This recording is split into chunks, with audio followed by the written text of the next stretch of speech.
이제 지난주부터 이제 방어 기제를 중심으로 한 얘기들을 하고 있어요.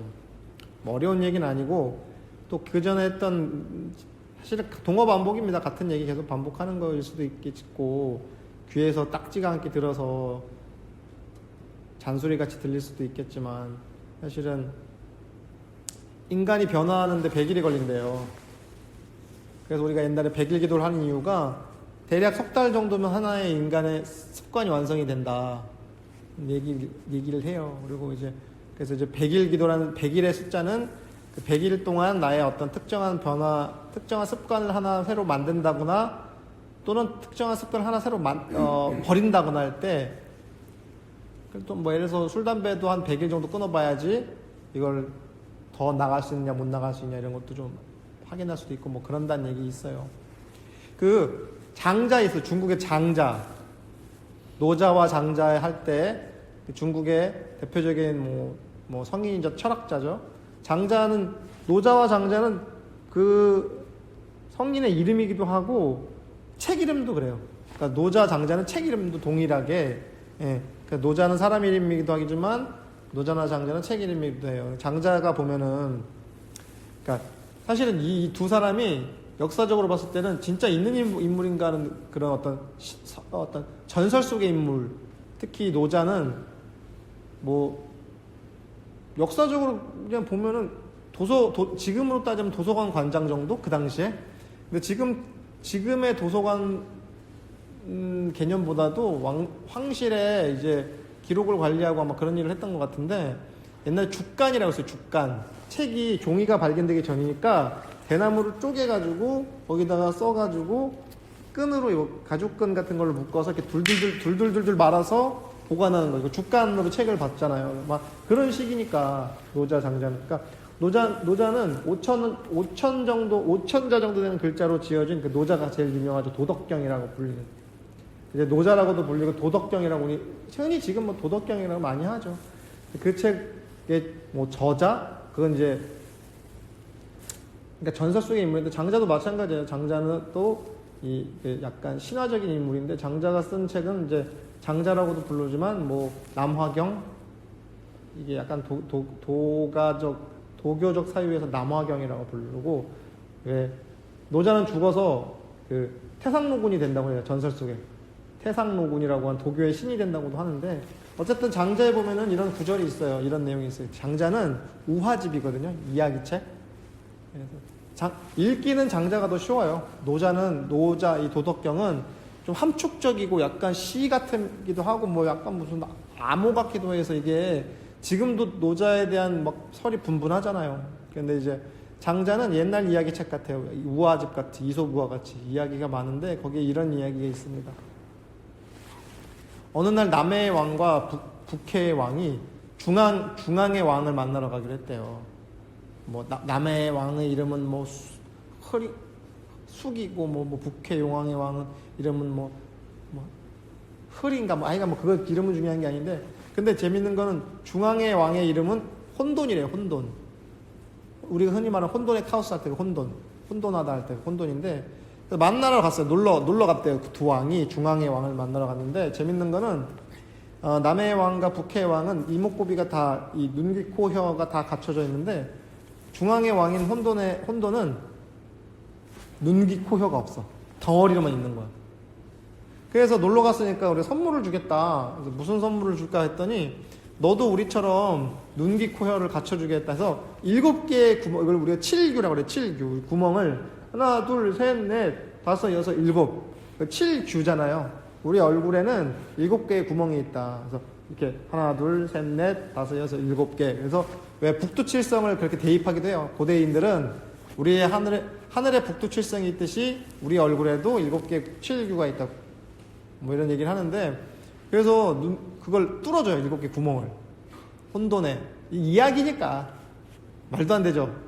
그러니까 이목구비가 없던 혼돈이 7개의 구멍이 딱 생기니까 어떻게 될까요? 죽어버렸어요. 이게 뭐냐면, 우리가 자연스럽고, 혼돈이라는 표현이 사실은 혼돈이라는 표현이 지금 듣기에는 혼돈하다 그러니까 약간 부정적인 느끼지만, 사실 되게 자연스러운 상태를 의미하는 어떤 상징어예요. 자연스러운 상태, 도와 하나가 된 상태. 자연이란 말이 왜 네이처라고 번역하지만 사실은 자연은 스스로 그러하다는 뜻이 있어요. 스스로 자자에다 그럴 연자거든요. 그러니까 우리가 이 좋은 자연 환경에서 이렇게 맑은 공기를 마시니까 기분이 좋다는데 그 자연은 사실은 잘못 좀 번역이 좀 정확한 건 아니죠. 그러니까 자연이라는 건 스스로 그러하다. 외부적인 요인이나 어떤 인위적인 노력이 없이 그냥 말 그대로 자연스러운 거예요. 자연스럽게 발현되는 건데 근데 중앙의 왕의 눈, 귀, 코, 혀를 딱 뚫어놨다는 게 어때요? 인위적인 외부 대상과 만나는 인위적인 작업을 했다는 것 자체거든요. 그래서 혼돈이 죽어버렸다는 게 실제 생명체를 가진 누가 죽은 게 아니라 이제부터 혼돈이 아니야. 인위적인 질서가 생긴 거거든요. 눈, 귀, 코, 혀나 이런 걸 통해서 외부의 대상과 만나게 되는 그건 뭐예요? 외부의 대상과 만난다는 표현도 되지만 외부와 분리가 되는 거예요. 분열이 일어나는 거예요. 우리는 눈을 통해서 대상을 보죠. 저기 사람이 있네, 저 가방이 있네, 의자가 있네. 그러니까 뭐야? 나와 다른, 여기서 주어가 빠지잖아요. 나와 상대되는 너가 있네, 내 것이 아닌 너의 가방, 내 것이 아닌 이 의자. 그러니까 외부 대상이 분리가 생겨난 거예요. 그거를 상징적으로 보여주는 이 우화가 장자에서 나오는 혼돈의 우화예요. 장자에 보면 다 그런 얘기거든요. 예, 그러니까 이제 그런 많은 우화들이 있어요. 그러니까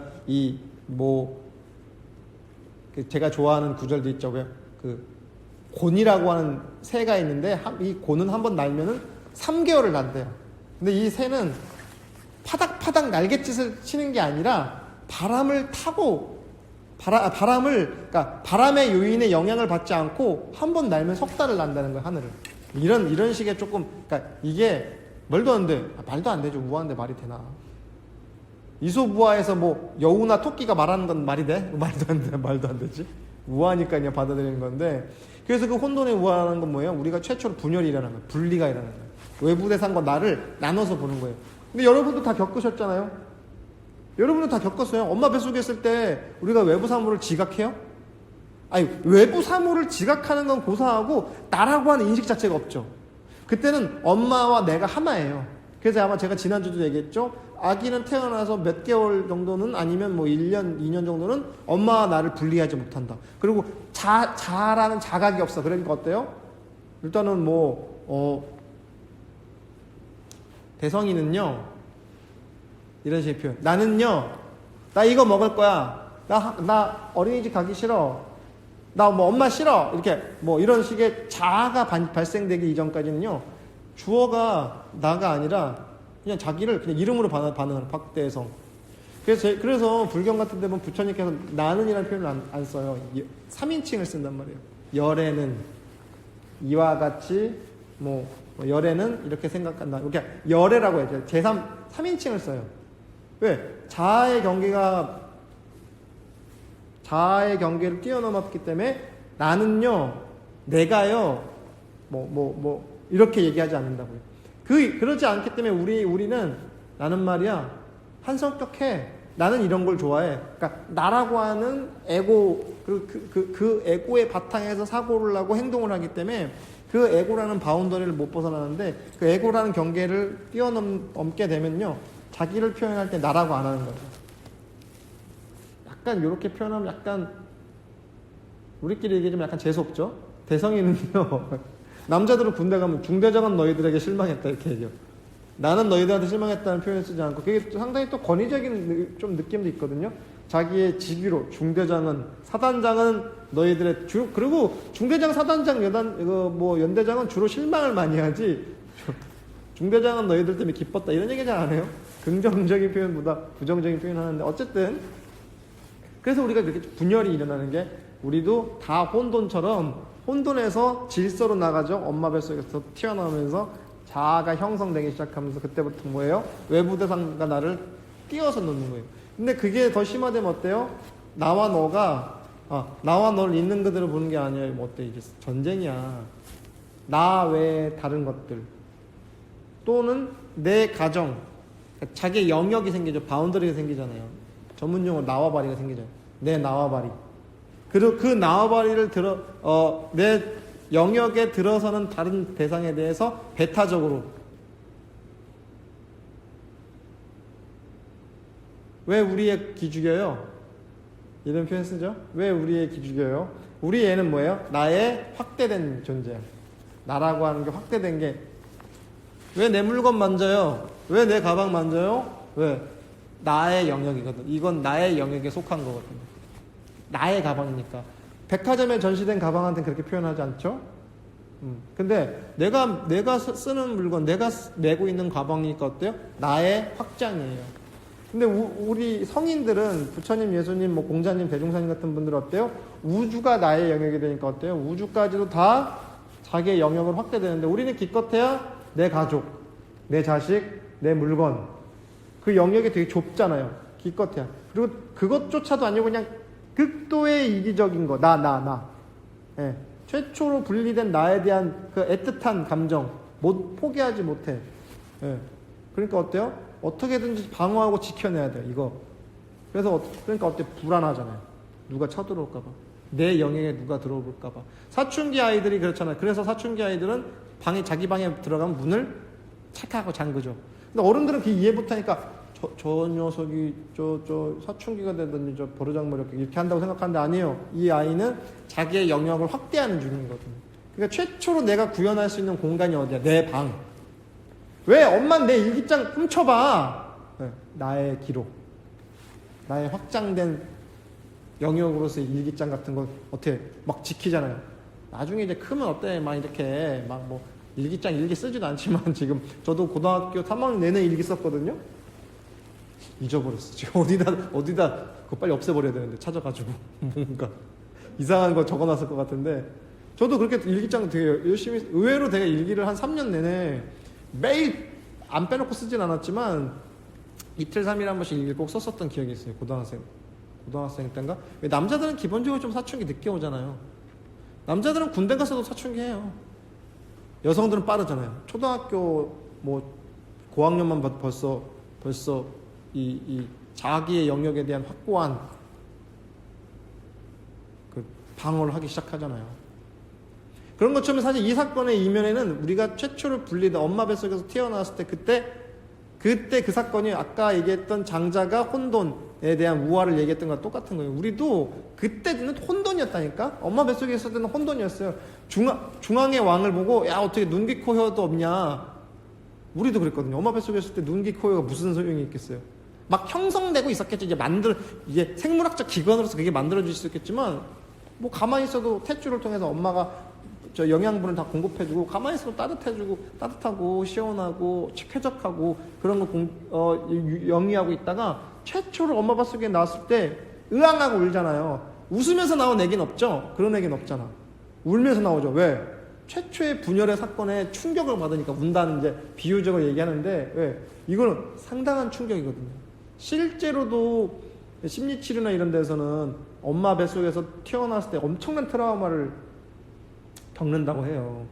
저는 여담이지만 저는 개인적으로 저희 어머니가 얘기했나? 제왕절개로 저를 낳았거든요. 압도적인 큰 머리 때문에 이게 좀 어려웠나 봐요. 결국은 제왕절개를 했다고 하더라고요.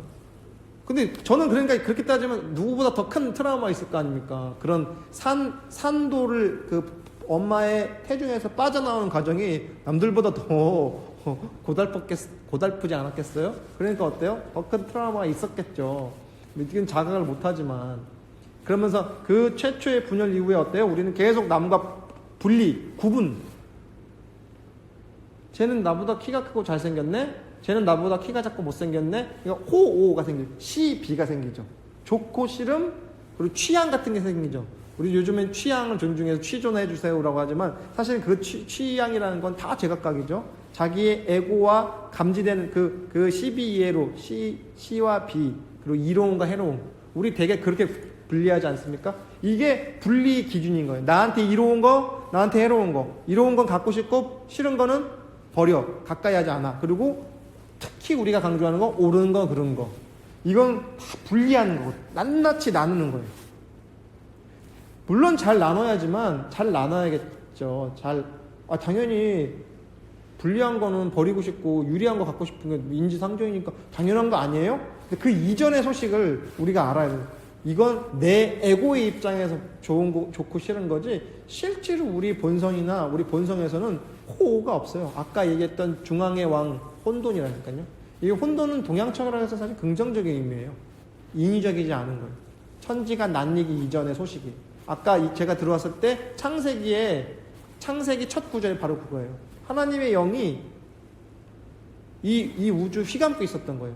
그런데 나중에 7일 동안 뚝딱뚝딱 뭔가 비우지, 그것도 어떻게 뭐 7일간에 어떻게 7일 만에 만들었겠어요.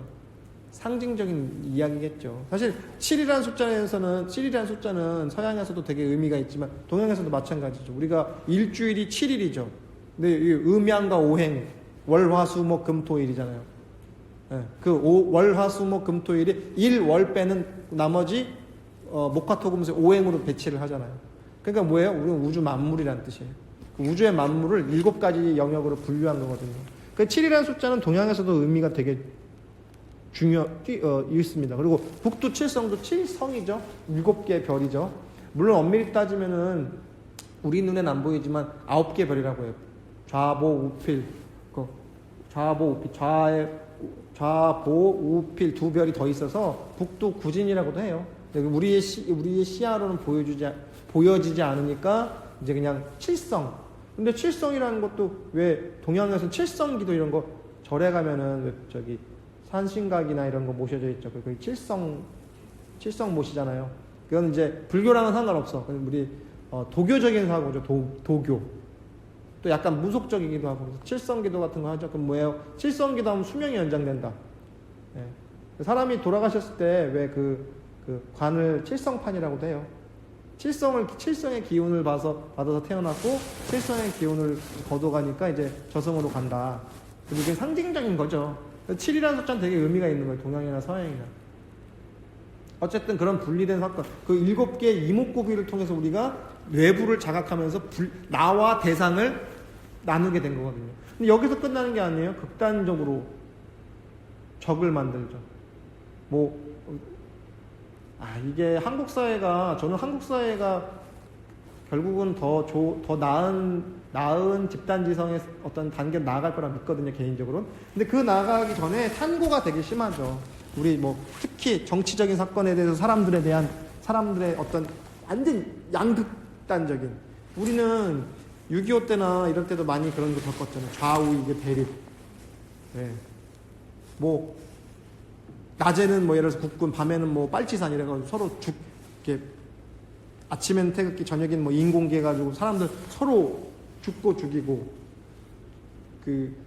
1987이라는 영화에 보면은 경찰, 악독하게 고문 경찰이 나오잖아요. 근데 그 사람이 그렇게 빨갱이라는 말에 아주 부들부들 떠는 그 사람이 된 이면에는 어때요? 북한 출신인데 그때 좌익들이 자기 부모를 학살하는 걸 봤던 트라우마에 대한 거.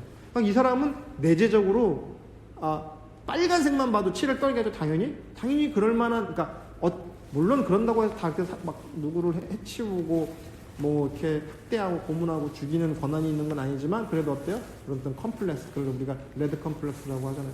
자기 마음속에 응어리죠. 무의식에 각인이 되어 있는 타자에 대한 두려움이 있는 거죠. 그 사람 같은 경우에. 이게 우리는 나와 남을 가르는 어떤 극단적인 상황으로 치달으니까 어때요? 나와 다른 존재는 죽여야 돼요. 특히 전에도 한번 얘기했지만 특히 다른 사상과 문화를 받아들이는 게 되게 어렵죠. 그렇잖아요. 예를 들어서 전에도 한번 얘기했지만 대구에 어떤 이슬람 사원이 생기는데 이슬람교를 믿는 사람들은 돼지고기에 대한 금기가 있으니까 그 앞에서 이슬람 사원이 들어오는 걸 반대하는 사람들이 돼지고기 파티를 벌이는 거죠. 나 같은 사람 부르면 나는 신났을 텐데 이슬람교를 믿는 사람들 그 문화가 금기에 터부잖아요. 터부라고 하잖아요. 그러니까 그걸 건드는 거죠. 사실 되게 무례한 행동이죠. 반대로 마찬가지죠. 우리나라 한국 사람들을 외국에서 비하할 때, 동양인들 비하할 때 눈 찢는 동작들 하잖아요. 상당히 무례한 거죠. 이렇게 눈 찢는 거 많이 한다대요. 우리 민호 씨 그런 거 경험해 봤어요? 응. 그거 사실 인종차별이잖아요.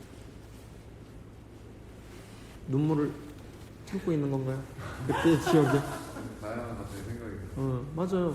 근데 이것이 바로 분열이죠. 나와 남을 가르는 거, 우리 문화와 상대 문화를 가르는 거. 사실 이건 정신병이죠. 정신병이에요. 심리적인 문제. 이거는 사실은 좀 표현이 셀지 모르겠는데 좀 정신질환입니다. 극단적으로 문화나 이런 사상, 종교 지금도 하잖아요. 불신지옥. 어떤 예수를 믿지 않으면은 지옥에 간다. 이거 되게 이분법적 사고죠. 도안이 뭐예요? 이게 극단적인 분열이죠. 믿으면 천국, 안 믿으면 지옥. 그거 어때요? 그러니까 거기서 다양한 병리적인 현상이 벌어지죠. 연휴 때 쉬면서 아주 요즘 히트치는 더 글로리라고 하는 그 드라마의 그 축약판 봤어요. 그럼 거기 송혜교가 나온다고 하는데 송혜교가 자기 복수를 위해서 자기 인생을 완전히 이렇게 바꾸잖아요. 근데 거기 보면 그런 구절이 있어요. 자기는 예수님 교회 다녀서 학교 폭력했을 때 그런 거 다 반성해가지고 용서받았다고. 연진이 너도 그런 구절이 있어요. 대사 중에 나는 다 회개했어. 용서받아서 하나님이 용서했으니까 너도 이제 그만두라고. 그게 영화에 밀양이란 영화 옛날에 그 송강호랑 그 전도연 나오는 영화에도 같은 구절이에요. 자기의 자식을 죽인 살인자가 그 감옥에 가 있는데 자기는 감옥에서 예수님 만나서 다 회개해서 다 용서받았다는 거예요. 구원받았다는 거예요. 네.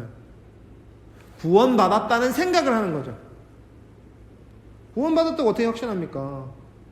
자기의 죄를 그런 식으로 합리화하는 거죠.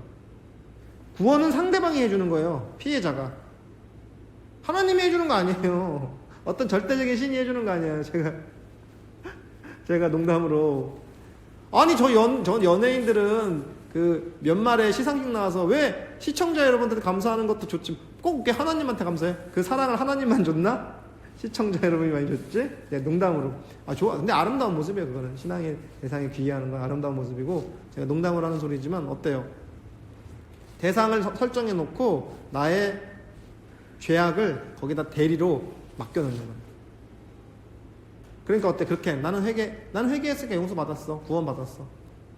구원은 상대방이 피해자가 해주는 거, 피해자가 인정하지 않는 이상에는 구원받은 게 아닌 거죠. 근데 합리화하는 거. 이게 나중에 또 그런 얘기가 나올 거. 방어기제 중에 합리화 같은 거, 동일시나 합리화 이런 게 있거든요. 합리화해버리는 거예요. 쥐가 아니라 다 이유가 있어. 상대방이 하는 건 잘못된 거고. 이게 극단적인 분열인 거죠. 우리 그렇게 나누는 걸 좋아하는 거거든요.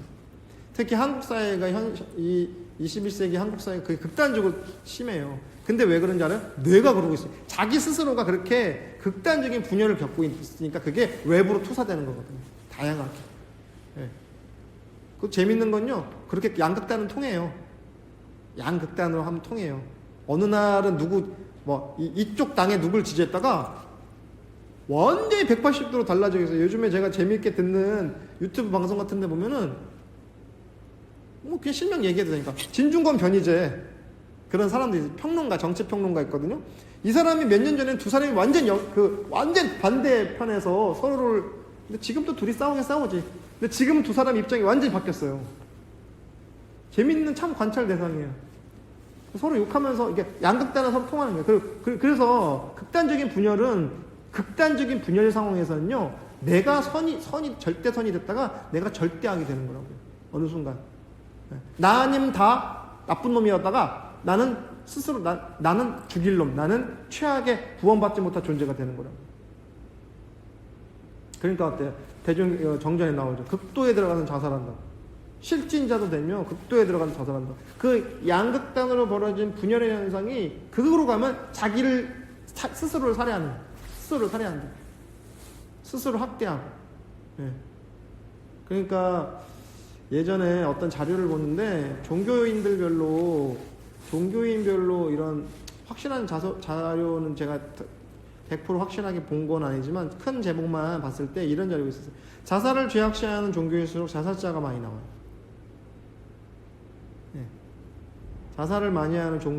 자살을 죄악시하는 종교일수록 자살자가 많이 나와요.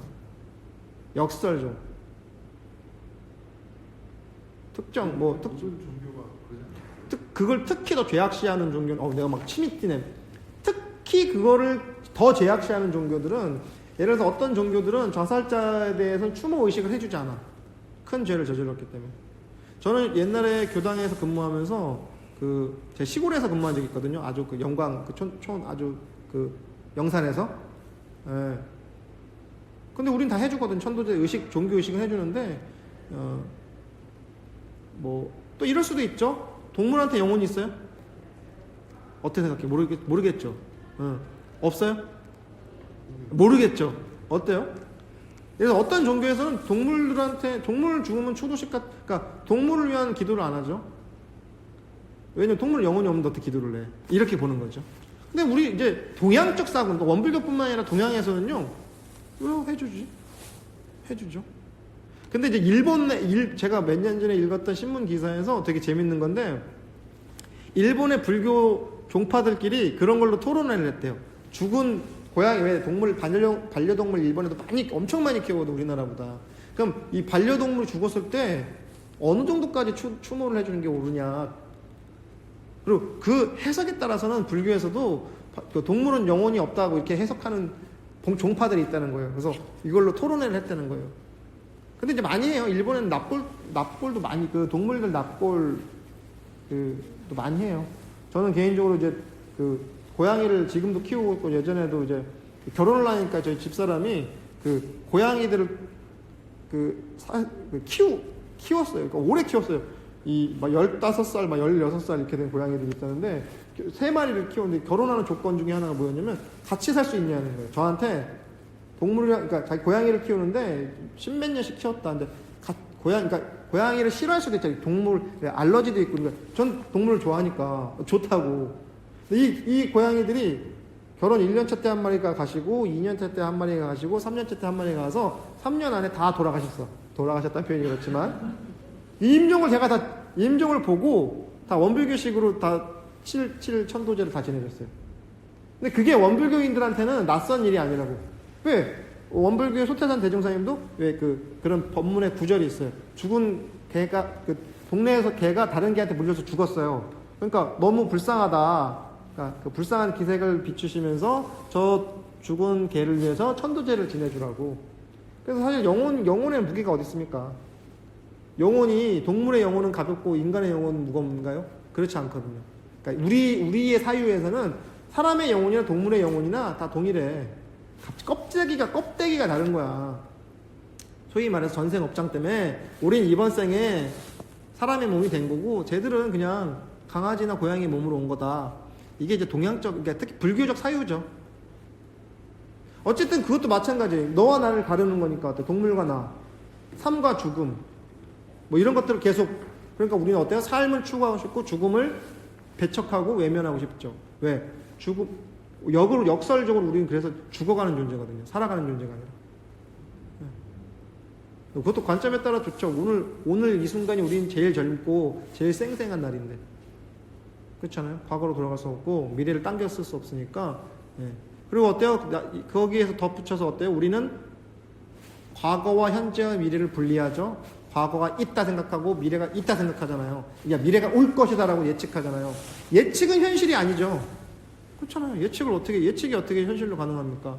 99년도에 슈가 종말이 온다고 기억나세요? 저 그때 92년도에 슈가가 오고 7년 환란을 겪고 99년도에 지구가 끝장난다고 믿는 사람도 있었어요. 종말론자들. 7년 대환란 이런 얘기 있었어요. 제 옆집에 그 교회 다니는 친구 있었거든요. 걔네 집에 가면은 맨날 그 벽에 그런 책들이 엄청 많이 꽂혀 있었는데, 제가 그런 책을 소설책 읽듯이 막 빌려다 읽었거든요, 중학생 때. 와, 진짜 리얼해. 슈가라는 소설이 있대요. 그럼 92년도 예수님이 재림을 하시고, 믿는 사람들을 다 공중으로 이제 데려간대, 슈거. 그리고 이제 지상에 남는 사람들 7년 동안 전쟁이 나서, 아마겟돈 일어나서 다 멸망한다. 92년에 다 기다려 있었잖아요. 멸망 안 되더라고. 그게 뭐예요? 과거를 미래에 대한 예측은 다 틀릴 수밖에 없어요. 미래의 예측은 틀려요. 그러니까 저는 그래서 사주 특히 미래에 대한 예언 같은 건 안 믿어요. 왜? 우리가 현재의 삶 때문에 미래는 바뀌는 거거든요. 술 먹고 담배 피고 막 학대하면 당연히 내일에 나는 어떻게 했어요?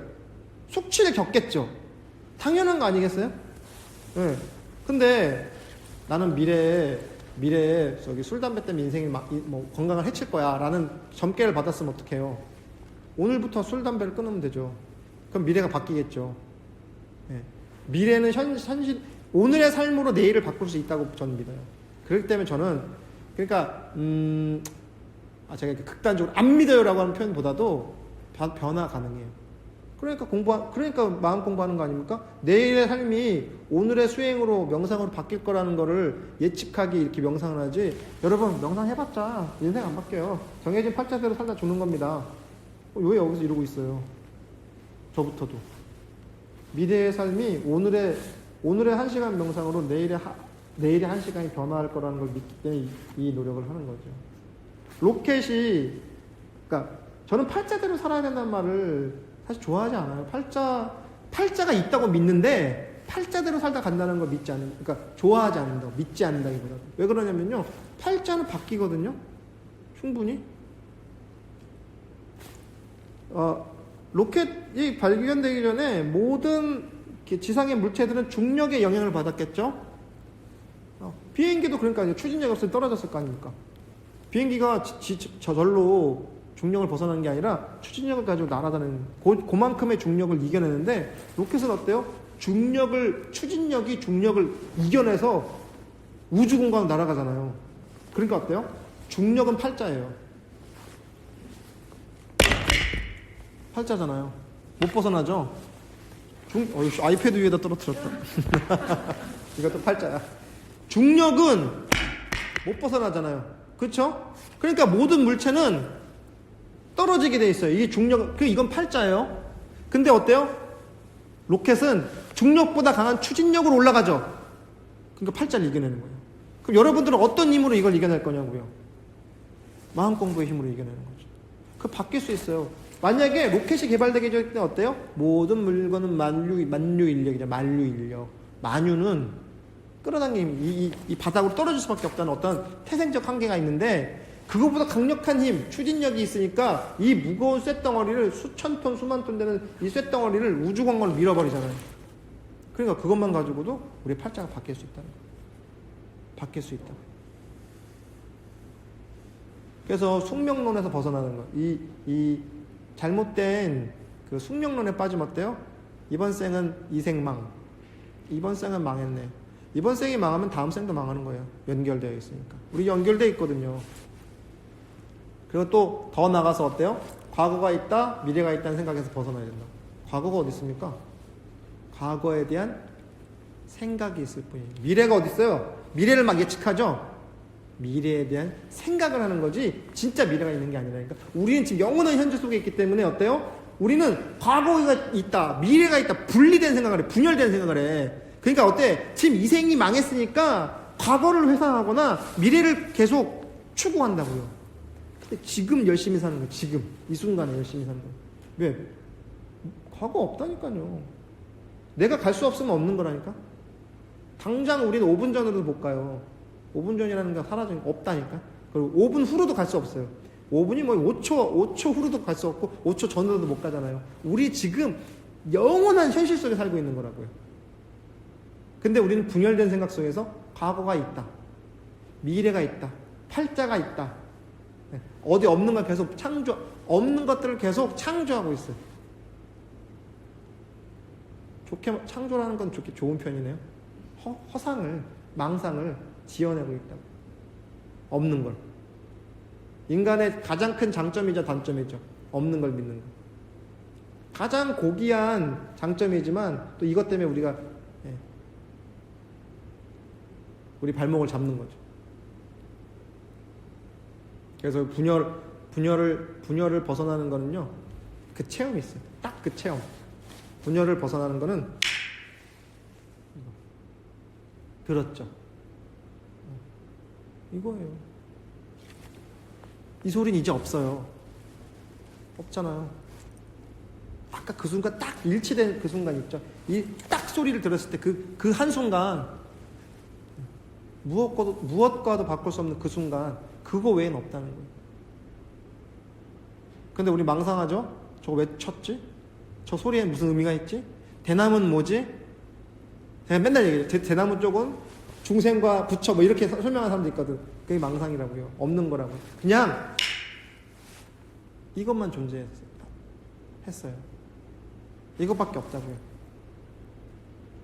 그래서 이 분열에서 빨리 돌아와서 지금 이 순간에 과거로 뛰어가고 미래로 뛰어가는 게 아니라, 그래서 이거를 왜 모고십도성 보면 소를 길들일 때 송아지가 왜 그 동양에는 시부도나 모고십도성 이런 거 있거든요. 그거 보면은 소를 길들이는 거야. 우리의 마음 공부를 소를 길들이는 거에 비유하는데 어때요? 소가 처음에 소 콧줄에 이렇게 꿰기 전에 이렇게 망아지 진짜 망아지잖아요. 천둥벌거성 있죠. 이리 뛰고 저리 뛰고 남의 논밭에 들어가서 망가뜨리고 이제 길을 들이려니까 어때? 여기 콧뚜레를 딱 깨가지고 어떻게 묶어놓으니까 막 발버둥 치잖아요. 근데 나중에는 이 소가 길들여지면 어때요?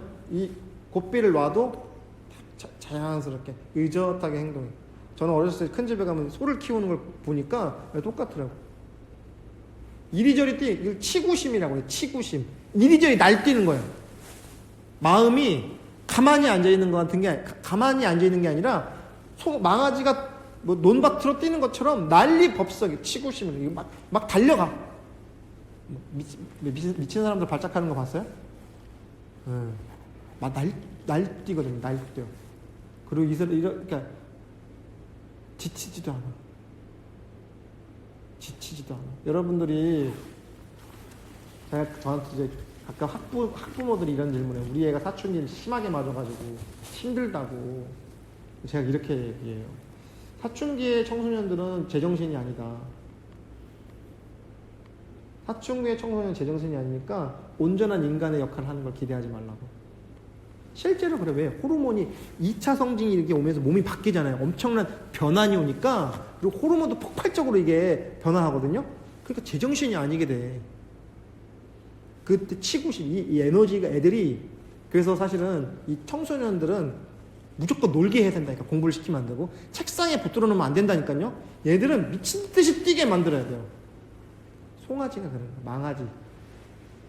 송아지, 망아지. 아주 날뛰는 거예요. 날뛰어. 발작하듯이.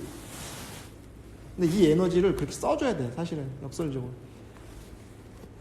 우리는 계속 그 마음이 뛰고 있잖아요. 여러분, 우리 다 정신병, 우리가 다 경도가 높고 낮으냐에 따라서 다르지, 다 마음속에 병이 앉아있지만 과거로 갔다 미래로 갔다가 우주로 갔다가 집으로 갔다가 날뛰죠. 네. 미친 사람이라는 표현을 하니까 나는 아니지. 전 정신병원 옛날에 학생 때 그때 무슨 체험 활동 같은 거 해서 그냥 이렇게 가서, 그러니까 뒤에 의사들이나 간호사들 뒤에서 이렇게 관찰하고 이런 거 하루 한 적이 있거든, 체험을. 그 이제 심한 이제 중증 환자들은 이제 묶어놓긴 하는데, 경증 환자들은 그냥 자연스럽게 왔다 갔다 해요. 근데 쓱 와가지고 이렇게 얘기해요. 자기가 대통령 영부인이래. 근데 지금 정체를 숨기고 병원에서 지금 몰래 뭐 누가 하여간 나를 죽이려고 해가지고 그 얘기를 되게 멀쩡하게, 그러니까 정말 곱게 생긴 아주머님이 되게 쓱 와서 안녕하세요, 뭐 어디서 오셨어요? 이렇게 되게 젠틀하게 안녕하세요, 뭐 어디서 오셨어요? 저 학생인데 그러시구나, 뭐 이런데 쓱 오더니 쓱 귀에 이렇게 살짝 귀에다 대고, 사실 저는 대통령 영부인이에요 라고 생각하는 거지, 그분이. 우리가 그렇잖아. 제가 그때 되게 감상이 왔어요. 나도 그러잖아. 분열을 일으키고 있잖아. 그 사람만 정신분열이 된 게 아니라 나도 분열하고 있잖아요. 과거로, 현재로, 미래로, 뭐 우주로 갔다가 집으로 갔다가, 제가 결혼하기 전에 그렇게 학생 때는 이쁜 여자를 보면 벌써 같이 결혼식장 들어가고 있어. 상상의 나래 속에서. 처자식 나가지고 뭐 집은 어디다 없고 이러고 있어. 계속 날뛰는 거 아니에요.